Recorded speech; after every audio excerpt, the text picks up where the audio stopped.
이스라엘 자손의 각 지파 중에서 인침을 받은 자들이 14만 4천이니. 아멘. 요한복음 본문은 예수님이 죽기 전에 십자가 지기 전에 제자들 모였을 때 하신 마지막 말씀이에요. 예수님이 하신 말씀이 반복이 되는데 예수님이 자꾸 어디 가신대요. 내가 떠나는데 너희가 내가 가는 곳에 오지 못한다. 13장 18절에서 이제 이 말씀을 오늘 떼시고 계속해서 가신다 해요. 그리고 14장 16장은 예수님이 마지막으로 제자들에게 당부하시는 설교입니다. 당부하시는 말씀이고 또 설교예요. 앞에 14장 2절에서도 내 아버지 집에 갈 곳이 많다. 그렇지 않으면 너에게 일렀으리라. 내가 너희를 위하여 거처를 예배하러 간다. 이게 가장 유명한 말씀이죠. 예수님은 가시는데 우리 거처를 예배하러 가신다. 이 말씀을 듣는 제자들이 불안한 겁니다. 예수님이 자꾸 가신다고 자기들은 못 간다고 하고 또 중간중간에 내가 십자가에 죽는데 내가 부활한다 말씀하고 근데 죽는다는 말씀만 귀에 들리지 부활한다는 말씀은 잘 안 들리죠. 제자들이 이제 불안한 겁니다. 그러면서 어디로 가시나? 그리고 우리는 어떻게 되나?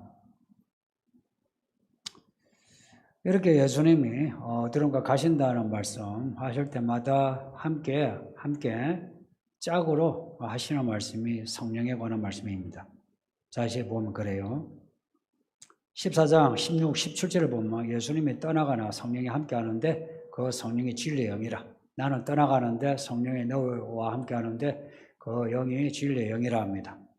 그리고 14장 그 26절에는 아버지께서 예수의 이름으로 보내시는 성령이 보혜사라. 예수의 이름으로 보내는 성령이래요. 그 성령이 보혜사랍니다.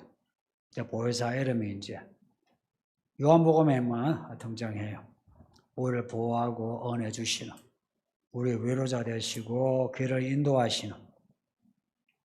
그리고 15장 26절에서는 내가 아버지께로부터 너희에게 보내는, 아버지께로부터 너희에게 보내는 예수님이 보내시는 거예요. 그 진리의 성령이 여기 세상에 오시며 나를 증거한다. 그 성령이 하시는 일이 나를 증거한다. 그리고 오늘 이제 본문, 이 본문 앞에 5절 보면 예수님이 어디론가 가신다는 말씀 계속 하니까 사실은 어디로 가십니까? 자세히 묻고는 싶은데 이제 물을 만한 그 분위기가 아닌 거예요. 이 말씀 안에 이 말씀하실 때의 분위기가 그 누구도 가신다는 말씀하는데 구체적으로 어디요? 라고 묻고는 싶은데 이제 어렵게 어디로 가십니까? 마음이 근심이 되어서 어디로 가십니까? 이제 물은 거예요. 그 7절에 이제 대답이에요. 내가 너에게 실상을 말하노니 실상은 이 일에 진짜 의미를 말씀하는 거예요. 예수님이 떠나신다는 말씀. 그 말씀. 그게 무슨 의미냐? 예수님이 떠나가야 성령이 제자들에게 오신다는 겁니다. 예수님이 떠나가야. 만약에 예수님이 하늘로 올라가시지 않으면 성령이 내려오지 않으신다. 가셔야 오신다 하는 겁니다. 예수님이 사람이 되시고 사람으로 사시고 사람이 되셔 십자가 못 박혀 죽으시는 그 이유가 뭐냐? 무덤에 묻히시고 부활하신 이유가 뭐냐? 알고 보니까 우리에게 성령을 부어주시려고 성령 부어주시려고 예수님이 그렇게 죽으시고 부활하셨다. 태어나시고 사셨다. 우리에게 성령을 주시려고 그 성령이 보혜사 성령이시라. 구약에는 보혜사 성령이란 표현이 없어요. 그런데 신약에만 보혜사 성령은 예수님의 그 죽음, 예수님의 부활, 죽음으로 마귀의 꾀물 다 이기신 성리, 부활하심으로 죽음을 이기신 성리, 그 성령을 우리에게 주시는 성령. 구약에는 그런 내용이 없어요. 구약은 이런 거예요. 성령이 임하면 예언하고 불을 하늘에서 내려오게 해서 기적을 행하는 그런 성령이시지, 우리 속에서 말씀을 가르치고 생각나게 하고 그리고 예수님의 죽음과 부활의 내용을 우리에게 주시어 우리로 하여금 죄를 이기게 하고 그리고 우리로 하여금 하나님의 일을 할 수 있는, 하나님의 일을 할 수 있는 능력의 성령은 구약에는 없어요. 없으니까 구약의 사람들이 다 넘어진 겁니다. 왜 넘어졌나? 성령이 없었어. 왜 성령을 주시나? 구약의 사람들처럼 그렇게 넘어지지 말라고. 그래서 성령을 주신다 하는 겁니다. 그러니 구약의 성령과 신약의 성령 같은 성령이에요.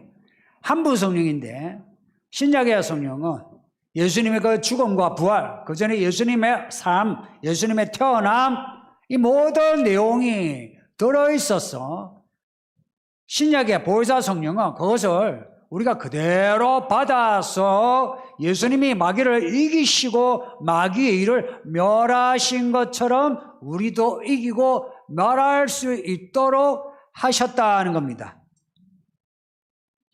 이런 말을 잘 기억하셔야 돼요. 교리가 아니고 성경의 메시지입니다. 그래서 내가 올라가서 성령을 보냄이 너에게 훨씬 유의다, 더 낫다. 만약 예수님이 예루살렘에 계시고 우리에게 성령을 부어주지 않으면 우리는 늘 예수님 만나러 저기 가야 돼요. 그런데 성령을 부어주심으로 우리가 이곳에서, 이 지하 3층에서 우리가 예배하면 성령이 우리에게 부어지는 거예요. 얼마나 이게 유익입니까? 성전도 그래요. 예루살렘 성전처럼 저런 성전이면 얼마나 불편하겠어요. 이 아이들도 얼마나 불편하겠어요. 근데 이런 예배당, 성전이라 하지 않고 예배당이라 함으로 예배하게 해서 성전의 역할을 하는데, 이 예배당의 성전 역할을 하죠. 왜 역할을 하냐? 우리가 성령을 받은 성전이 되므로 이 예배당이 성전 역할을 하는 겁니다. 우리가 성령을 받은 성전의 사람이 아니면 여기 아무리 모여도 여기는 성전의 역할을 못하죠. 그런데 여기에 한둘이라도 성전이 된 사람이 예배하면 이곳이 성전입니다. 그래서 가끔 성전 건축 그러죠. 엄밀히 말하면 옳은 말은 아닌데 그걸 틀렸다 말하면 곤란해요. 그렇죠, 그죠? 같이 예배하는 그 예배당이 성전의 역할을 하죠. 그래서 굳이 우리 교회는 성전이라 하지 않아, 예배당이라 해, 그렇게 자랑하지 마세요. 꼭 성도들이 그렇게 아는 척을 해요. 저기서 성전이라 그냥 하세요. 오늘 이 본문에서 보혜사 성령이 우리에게는 보혜사예요. 잘 들으셔야 돼요. 믿음은 들음에서 나요. 안 들으면 믿음이 안 생겨요. 왜 믿음이 안 자라나? 성경이 딱 제시한 답 안 들어서 그래요. 그때 집중해서 들어야 돼요. 성령이 우리에게는 보혜사예요. 근데 세상에 대해서는 보혜사 아니에요. 세상에 대해서는 심판하시는, 책망하시는 하나님이십니다. 세상에 대해서는, 이 세상에 대해서를 확장하면 우리 안에 있는 세상에 대해서도 성령은 책망하십니다. 그래서 성령을 받으면 먼저 자신을 책망하시는 하나님의 음성을 듣고 엎드리게 돼요. 잘못했습니다 하게 돼요. 성령을 받았다 해서 내가 방언을 한다 해서 사람들을 막 삿대질하면서 판단하는 것이 아니고, 성령 받은 사람은 표가 나요. 엎드려요. 회개한단 말이에요. 그래서 귀신 들린 사람은 귀신방언하면서 아이고 방언도 못하면서 어쩌고 저쩌고 그렇게 떠들어서 와요. 그 귀신입니다. 귀신도 방언아.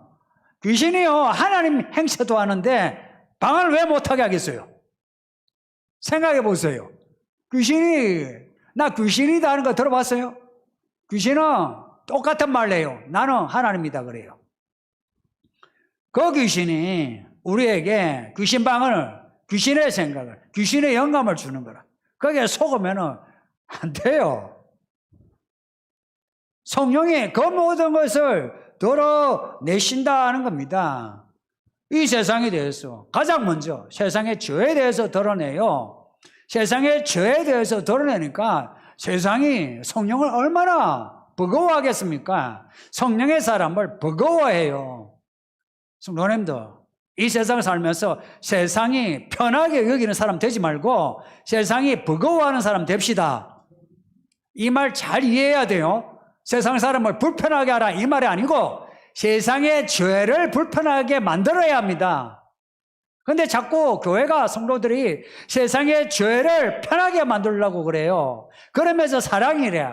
아우 정말 이 골 때리는, 정말 골 때리는 말도 안 되는, 이게 왜냐면 이런 논리가 왜 생기냐면 성경을 모른 채 자기 소견이 그냥 막 부풀어 오르는 거예요. 누룩이 부풀어 오르듯이 오르니까 자기 편한 대로 이야기하는 겁니다. 세상은 절대 교회를 믿는 사람을 편하게 여기면 안 돼요. 어떤 정치인도, 여러분의 가족도, 여러분의 직장인도, 직장 동료도 여러분을 편하게 여기면 안 돼요. 저 사람이 참 우리보다 나은데 참 조심해야 된다. 자기들끼리 막 상욕하고 엄담패스를 하다가도 우리를 보면 좀 조심하는 거 있죠. 뭐 똥이 더러워서 피하나 이게 아니고 무서워서 피하게 하는 겁니다. 그리고 세상의 의에 대해서 세상이 어려워서 어렵다 합니까? 세상이 저렇게 어렵다 하면은 왜 하나님이 심판하시겠어요? 왜 세상을 심판한다 그래요? 노아 홍수 때 심판하신 거 아니에요? 어려운데 왜 심판해요? 근데 세상은 지금도 계속 자기들이 옳다 여기에요. 교회 보고 자꾸 뭐라고 했어요? 교회 안에 이 무식한 사람들이 그 소리를 들으면서 교회가 틀렸다 그래. 진짜. 지가 교회 다니면서 교회 보고 삿대질하고 있어요. 개혁은 자기 자신부터 개혁하세요. 회개 남보가 하려 하지 말고 자기가 회개하세요. 자기 자신을 고치세요. 자기 자신을 고치는데 평생 걸려요.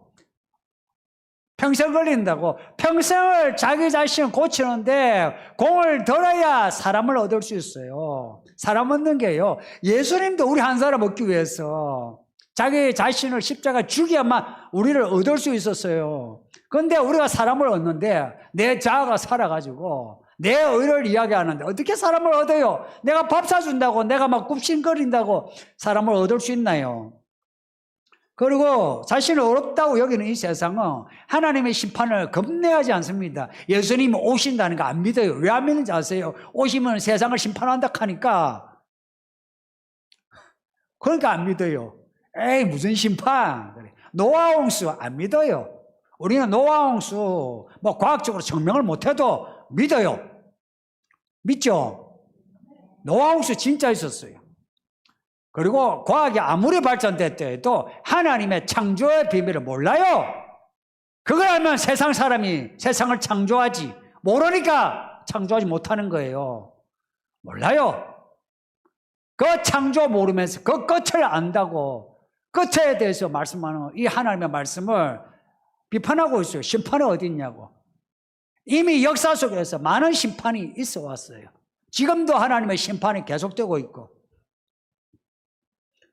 그러나 예수님이 오시면 이 모든 심판이 다 눈에 보여요. 그래서 안 믿는 사람도 와 하나님이 계시다. 예수님이 진짜 계시네. 와 심판하신다. 다 알게 돼요. 다 알게 돼요. 그날이 온다 이야기입니다. 그래서 지금까지 세상이 어렵다는가 그것이 얼마나 불의한가 드러냈어요. 그리고 세상의 문화 문명 잘났다는 거 있죠. 문화와 문명이라는 거 이게 인류의 진보 아닙니까? 이 인류의 진보를 자랑하는 거 아니에요? 이 자랑 안에 이게 얼마나 죄 덩어리인가를 그 인류의 진보한 그 내용을 가지고 얼마나 많이 죄를 짓습니까? 그걸 예수님이 오시면 다 드러냅니다. 이미 마귀는 심판을 받았어요. 잊지 마세요. 마귀는 이미 심판을 받았기 때문에 우리는 예수를 믿으며 이긴 자 대신 예수의 승리로 우리도 이깁니다. 이긴다고요. 성도님들, 좀 용기를 가지세요. 자기 자신의 어떤 믿음의 과오, 허물 때문에 무력해지면 진짜 져요. 원래 우리는요, 죽을 때까지 허물을 가지고 살아요. 그럼에도 용기를 내는 거는 예수님이 날 위해 죽으셨고, 부활하셨고, 성령이 보혜사로 우리를 이끄신다 해서 우리가 겨자씨만한 믿음이라도 예수님이 이기셨으니 나도 이기게 하소서 하고 어떤 악한 영이 막 휘저으며 예수님이 명하시니 더러운 귀신아 나가라 하고 해보세요. 해봤냐고요. 그러면 귀신이 우리가 무서운 게 아니고 예수님이 무서워서 꼼짝마오 나가게 돼요. 예수님이 이기신 그 승리를 나의 승리로 내가 믿는 것이 이게 구원받은 사람의 모습이에요. 이 믿음은 마귀가 절대 못 이겨요. 세상을 이기면 이것이니 너희의 믿음이라. 사도 요한이 한 말이에요. 우리의 믿음으로 이기지. 우리가 열심히 뭘 해가지고 하나님 내가 이만큼 했으니까 내가 이만큼 돈을 냈으니까 내가 이런 직분을 가졌으니까 하나님 이기게 해주세요. 그게 안 통하고요. 우리 자신은 원래 멸류관이라도 던져서 받쳐놓고 나는 아무것도 아닙니다. 예수님 나를 살려주세요 하면은 마귀가 어쩔 줄 모르고 도망갑니다.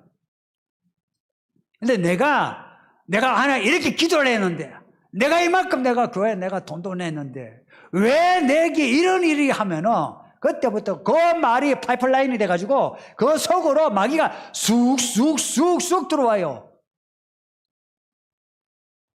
이게 무슨 말인지 깨닫기를 바랍니다. 그래서 성령 받으셔야 돼요.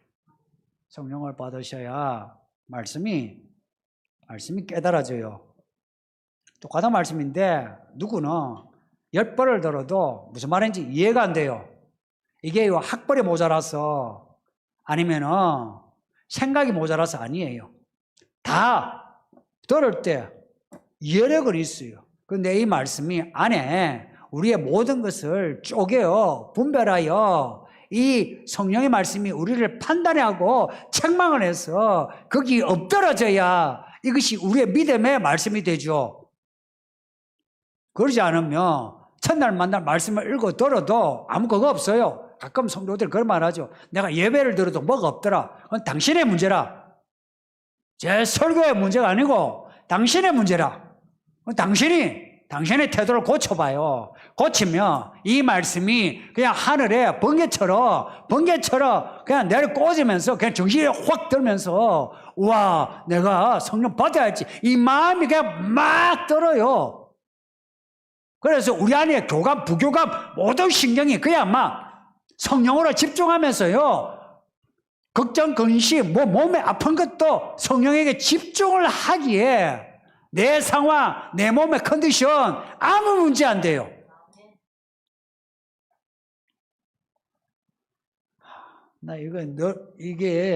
여러분이 이해도 되고 받아들였으면 합니다. 예. 질문이 3개나 되네요, 오늘.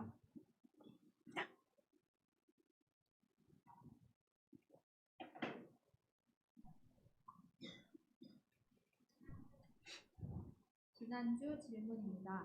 목사님께서 말씀으로가 아니면 사람을 얻을 수 없다고 여러 번 말씀하셨습니다.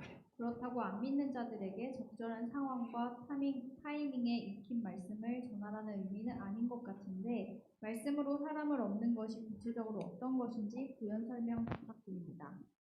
이해가 더디어 죄송한 마음이지만 다급해서 질문드립니다.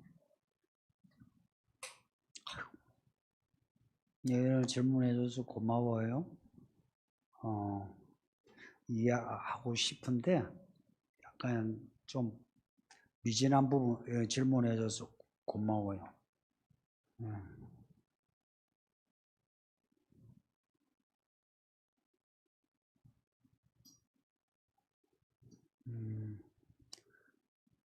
예수님이 우리를 어떻게 얻으셨나를 생각하면 돼요. 예수님이 처음 이제 사역을 하시기 전에 나타난 부분이 광야에서 시험 받으셨을 때예요. 그때 그 특징이 예수님이 나는 하나님의 아들이다, 마귀야 나가라 이러시지 않으셨어요. 이거 이상하지 않나요? 오히려 마귀가 네가 하나님의 아들이라며 라고 해줬어요. 근데 예수님은 한마디도 내가 하나님의 아들인데 하지 않으셨어요. 우리처럼 성경을 받자와 성경을 읽으면서 그러니까 성경을 인용해서 마귀를 물리쳤었어요. 그리고 3년의 공생애 동안 예수님이 잘 보면 하나님의 타이밍을 맞추는데 되게 주목했어요. 타이밍 맞추는데 예루살렘 올라가고 내려가고 하는데 되게 관심을 가지셨어요. 그리고 죽으실 때도 예수님은 죽으시는 그 타이밍과 함께 죽으시는 그 상황들을 예수님은 만드셨어요. 그 상황을 만드셨어요. 보세요. 나귀를 가봐라. 나귀 데리고 오너라. 야, 유월절 지낼 방 가서 마련해라. 어느 누가 예수님이 이제 이런 일을 하시는데 옆에 집사, 권사, 장로가 야, 예수님 하신다. 야, 그거 준비해라. 하지 않고 다 아무 생각이 없이 예수님이 혼자 다 준비했어요. 다 준비하고 했는데 다 떠나가고 예수님만 죽으셨어요. 죽고는 예수님이 진짜 말씀하신 대로 3일 만에 부활하셨어요. 그리고 40일을 지내셨는데 뭘 하셨는지 아세요? 40일 동안에 또 똑같이 하나님의 나라를 가르치셨다. 이렇게 나와요. 가르치셨대요. 그리고 가신 거예요. 그리고는 거기서 끝나지 않고 성령을 보내셔서 그 제자들 오합지졸을 하나님의 사람으로 만드셨어요. 우리가 사람을 얻는다 할 때 그 내용은 똑같이 이 오합지졸 제자, 업으로 있고 혹은 세리로 있고 하는 이 제자들 불러서 제자되고 성령받아 하나님의 종되게 하는 거죠. 사람 얻는 게 그런 거예요. 그럼 어떻게? 사람 얻는 거는 내가 말씀의 사람이 안 되면 안 돼요. 근데 이거는 있어요. 내가 옆에 직원, 어쩌다가 또 만난 친구, 문제가 있어서, 교회 가보자 해서 데리고 올 수 있어요. 그렇게, 그런 전도도 있어요. 근데 지금 이분이 말씀하는 거는 그건 아니죠. 그죠? 그것도 포함하지만 사람 얻는 거는 함께 믿음의 길로 그리고 그 사람이 하나님의 사람으로 사는 거예요. 그러려면 있잖아요. 내가 하나님의 사람이 안 되면 안 돼요. 왜 그러냐?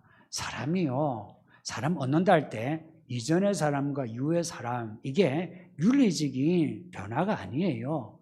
생명의 변화예요. 생명의 변화라 전에는 세상 임금 속에 죄로 지옥 갈 사람, 이제는 예수님이 왕으로 이제 천국에 갈 사람. 이 생명은 말씀이 생명이에요. 그래서 말씀으로 해서 그 사람이 말씀으로 인한 변화가 아니면 그 사람이 구원받지 못해요. 이거는 제가 오랫동안 경험해도 똑같아요. 그래서 우리가 일만마디로 논리적으로 그 사람을 설득을 하는 것보다 말씀 한마디 선포로 사람을 얻는 게 훨씬 좋아요. 그리고 여기에 뭐 타이밍에 긴 말씀을 상황과 타이밍, 있잖아요. 내가 이렇게 말씀으로 충만하면 말씀을 가지고 살려고 하면 사람을 만날 때 다 경험을 다 해보셨을 거예요. 다 경험하셨어요. 할 때 적절한 말을 말씀이 말씀하게 해요. 말씀이 줘요. 거기 성령은 말씀의 영이에요. 말씀은 또한 성령이랑 같아요. 그거 삼일체예요.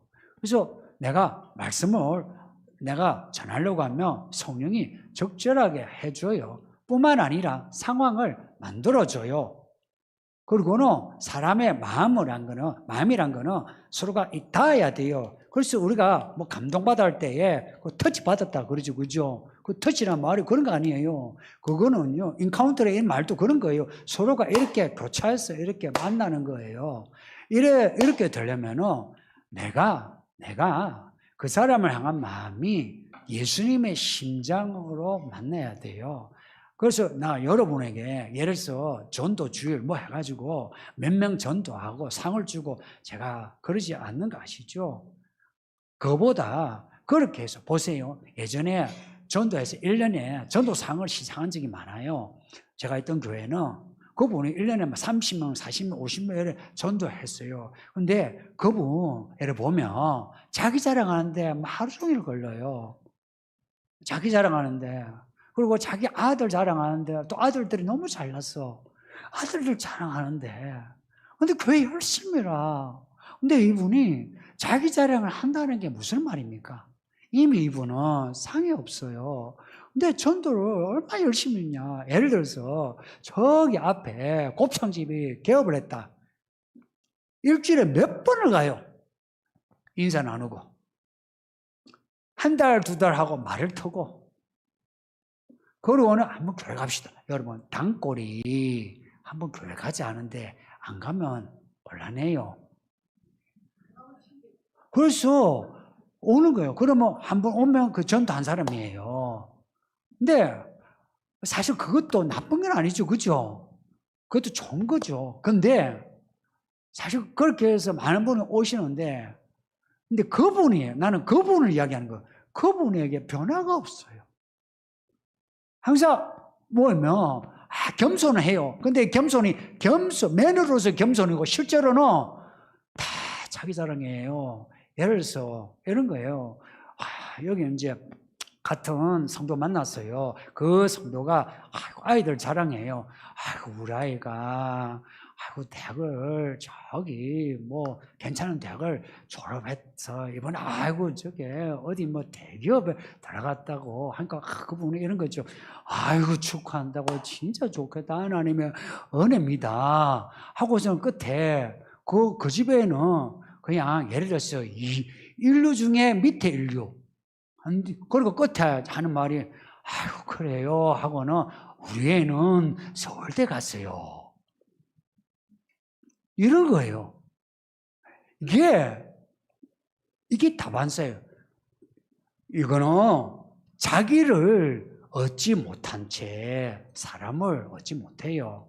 그래서 사람을 얻으려면 여러분 자신을 주목하세요. 성도님들, 진짜 나는 여러분이 잘 되기를 바라요. 나 이거는 정말 진심이라고 봐요. 나 여러분이 잘 되기를. 차라리 여러분이 저를 밟고 가고 저를 벌어서라도 여러분이 잘 되면 나는 그걸 바라요. 그게 저의 진심인 것 같아. 근데 여러분을 잘 되길 바라요. 근데 그러려면 잘 되려면 이런 거, 내가 하나님을 집중해야 돼요. 하나님을 집중하면 할수록 내가 엎드리게 돼요. 성도님들, 내가 엎드릴 때에 사람을 진짜 얻을 수 있어요. 이게 하나님이 만들어주시는 상황이에요. 여러분 가끔 어쩌다가 교회에서 만났는데 저 사람 하나님 만나게 하셨다. 이거 하나님 주신 상황이다. 틀리지는 않는데 그 상황을 살려내려면 여러분이 하나님의 사람이 되셔야 그 타이밍, 그 만났을 때 그 타이밍, 그리고 그 사람이 하필 어려워. 그럴 때 내가 도울 수 있는 나도 형편이 된 거라. 그런 타이밍이 살아나는 거라. 그러지 않으면 그 사람 도와줘도 아무런 열매가 없어요. 이게 지금 이 교회의 실상입니다. 지금 여러분들은 이제 이 교회 대부분은 사람 얻는 거에 대해서 또 어떤 분은 그래요. 자기 자신에게 집중한다면서 다른 사람에 대해 관심이 없어요. 있잖아요.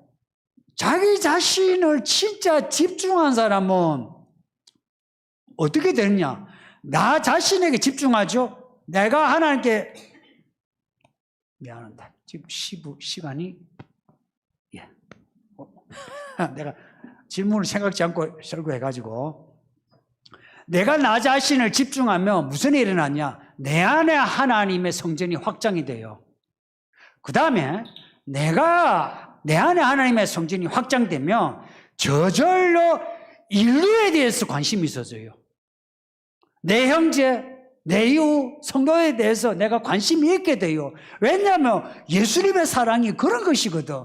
관심 있게 돼요. 그래서 내가 이렇게 교회 다니면서 내가 구원받은 것에 대해서 사람들에게 이야기하게 되고 사람들에게 복음을 전하는데 용기가 생기고 지혜롭게 말을 하게 돼요. 그럴 때 뭐 우리가 생각하는 그런 뭐 모든 게 갖춰진 상황이 아니라도 그럴 때 하나님이 사람을 얻게 합니다. 성도님도. 그러니까 당신이 사람을 얻는단 말입니다. 그러면 이런 거예요. 뒤집으면 하나님이 당신을 더 많이 얻으신 거라. 나는 여러분이 이런 말이 무슨 말인지 이해가 되었으면 싶어요. 저는 지금 철학을 말한 게 아니고 현실을 말하고 싶은 거라.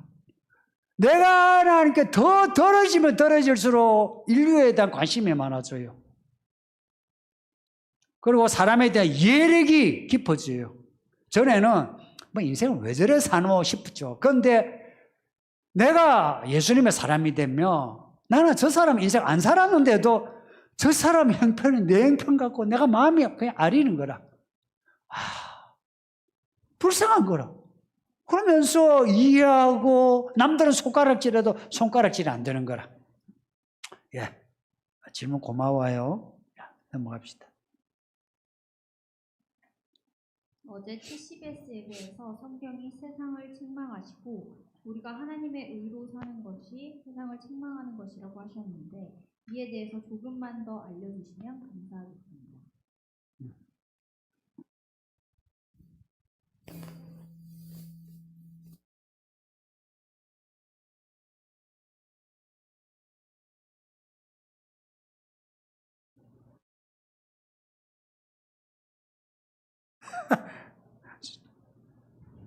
저기는 약간 깜깜이라.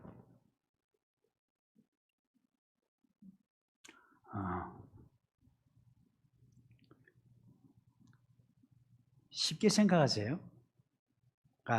내가 이 세 가지 중에 이 부분을 다른 사이드에서 말씀을 드렸는데 질문 정말 잘하셨어요. 누가 질문하셨는지 여러분 간지러운 부분을 긁어주는 질문인 것 같아요. 보세요. 의로운 사람이 불의한 사람이 하나님 하늘로 올라갈 수 있나요, 없나요? 유대인의 사고로 봐요. 유대인의 사고에서는 불의한 사람은 어디로 떨어져요? 스올이라고 하는 지옥으로 떨어져요. 의로운 사람은 하늘로 올라가요.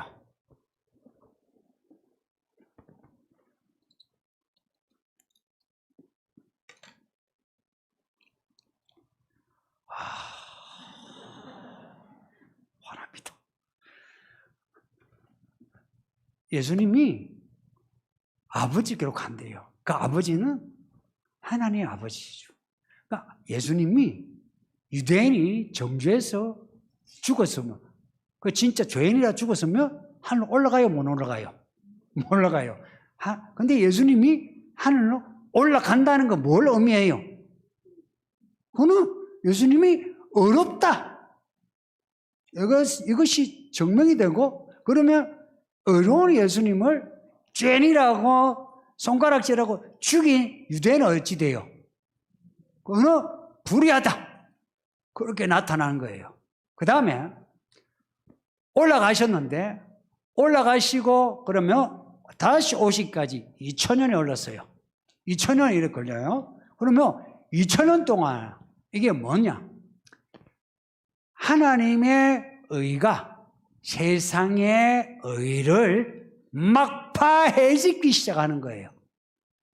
하나님의 나라가 땅의 나라를 막 해지기 시작하는 거예요. 이거는 이미 하나님의 의를 나타내시고 세상의 불의를 십자가로 나타내시고 이미 세상을 심판하신, 그래서 뒤에 심판이 나오는 이유가 그거예요. 심판하신 이것이 우리에게 이제 쫙 나타나므로 믿는 우리가 이 세상에 대해서, 이 세상은 심판에 속해. 이미 이 세상은 이제 나중에 다 하늘이 말아 없어지고 땅이 다 불태워지고 이 세상에 나 속하지 않아. 세상 사람들 보고 그렇게 살지 마세요. 예수 믿고 천국 가세요. 할 수 있는 근거를 주시는 거라. 그러니까 이런 질문을 이제 하실 때 본문을 그냥 쉽게 생각하시면 이 부분은 쉬운 거예요. 요 세 가지 부분은 많은 사람이 많이 이야기도 하고 뭐 했는데 사실 개인적으로 제가 시원한 적이 없어요. 근데 지금 제가 여러분에 말씀드린 이 부분, 이거는 심플하면서 정답이에요. 앞에 대상은 유대인이에요. 유대인. 그렇게 생각하시면 돼요. 불의한 자가 하늘에 못 올라가요. 올라가심으로 이미 세상의 불의가 완전히 드러난 거라. 예수님이 십자가에 죽고만 끝났으면 세상이 죄악 가운데 있다, 불의하다, 이게 안 나타나요. 말로만 이러죠. 그런데 예수님이 나심으로 세상에 그 불의가 그것이 틀렸다. 예수님이 이기셨다 하고 하는 게 부활이에요. 넘어갑시다. 요한복음 16장 10절에서 성령이 오셔서 의에 대하여 세상을 책망하시는데 예수님께서 하나님께로 가니 사람들이 다시 예수님을 보지 못하기 때문이라고 하십니다. 예수님께서 하나님께로 가는 것과 의에 대해 설명을 부탁드립니다. 아까 방금 말씀 들은 거하고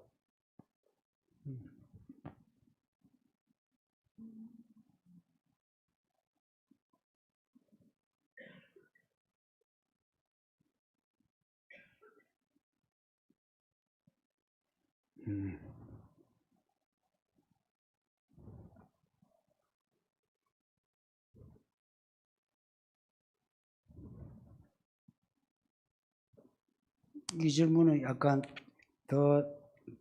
더 구체적으로 뭐 궁금한지를 말씀을 하셔야 될 것 같은데.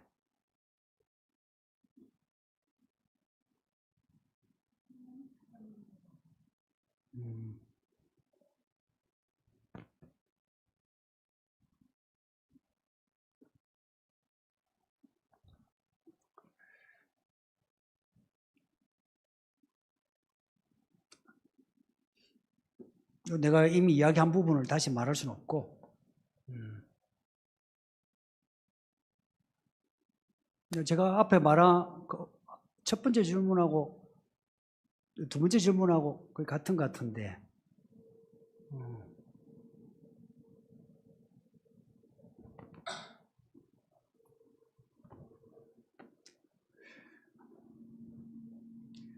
예수님이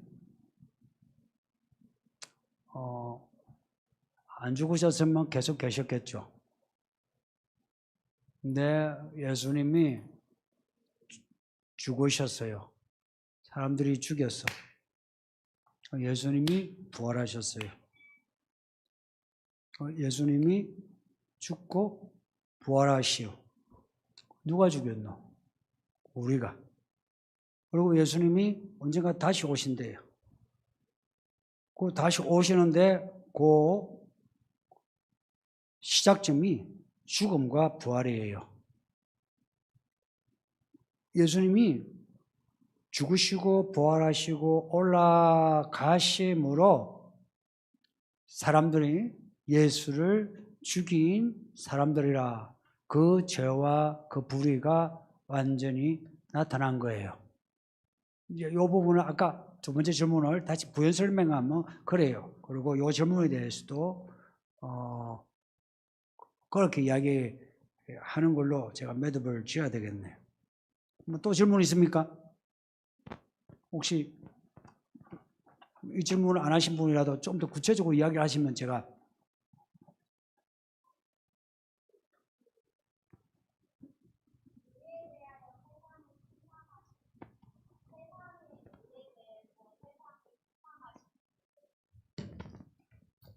세상의 의에 대해서 세상을 책망하시는데 그 뒤에 있는 질문의 의는 하나님의 의인 것.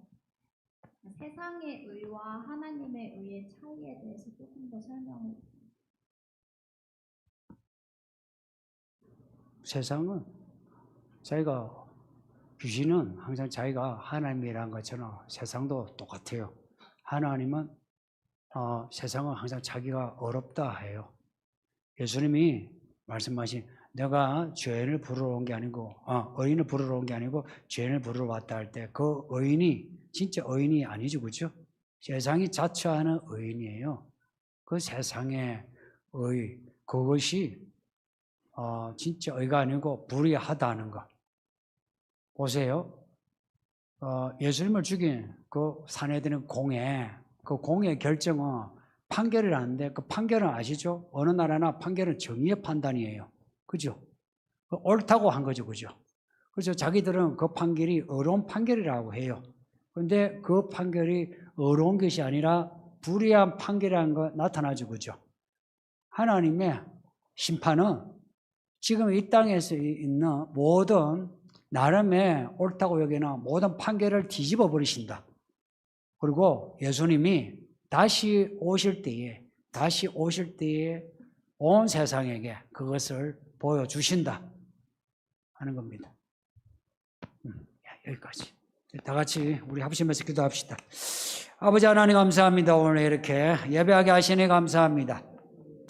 평생 주의 말씀 앞에 서게 하시고 예배하게 하시고 주의 말씀